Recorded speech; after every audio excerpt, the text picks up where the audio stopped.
හදාගන්න යනවා හොඳ නැචුරල් බෙහෙත් එකක්. මම අරගත්තා ඉඟුරු ටිකක් කොටලා අරගත්තා. දෙහි බෑයක් අරන් තිනවා. ඒ වගේම කුරුඳු කුඩු මම එකතු කරගන්නවා හැඳි එකමාරක් පමණ. මේක මං හදන්නේ මේ අපි කීප දෙනෙකුට. එක්කිනෙකුට ගන්නව නම් මේක ඔයාලා කුරුඳු කුඩු හැඳි කාලක් පමණ ගන්න. ගොඩාක්ම ගන්න එපා. ඒකට අනිත් ඒවා එකතු කරගන්න. දැන් මම මේකට මී පැණි හැන්දක් එකතු කරනවා. දැන් මම මේ කුරුඳු කුඩු එකට මී පැණි තේ හැන්දක් එකතු කරගත්තා. දැන් මම මේකට මේ කොටලා ගත්තු ඉඟුරු ටික උණු වතුර තේ හැන්දක් විතර දාලා ඒක මම මේ විදිහට ඉඟුරු ඉස්ම ටික හදාගත්තා. දැන් මම මේ ඉඟුරු ඉස්ම ටිකත් මේකට එකතු කරගන්නවා.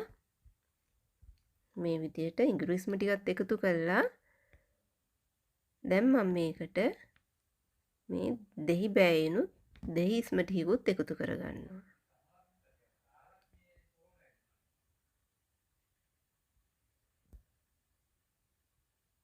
මේ විදිහට දෙහි ටිකත් එකතු කරගෙන මේක හොඳට කවලම් කරගන්න ඕනි.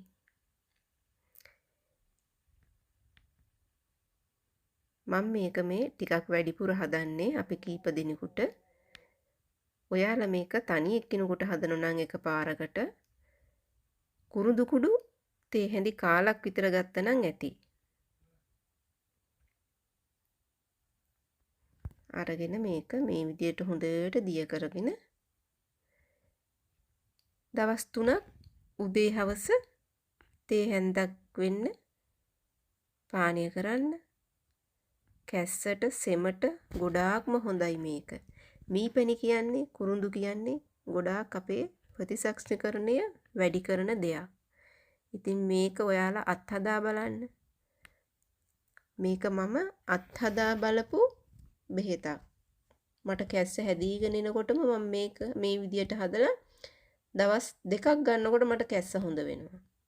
ඒ විදියට ඔයාලත් හදලා බලන්න. කිසිම කරදරයක් නැහැ.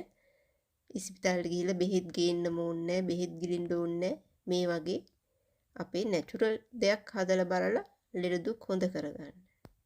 ඉතින් ඔයාලට ගොඩක් ස්තුතියි මගේ වීඩියෝ බැලුවට.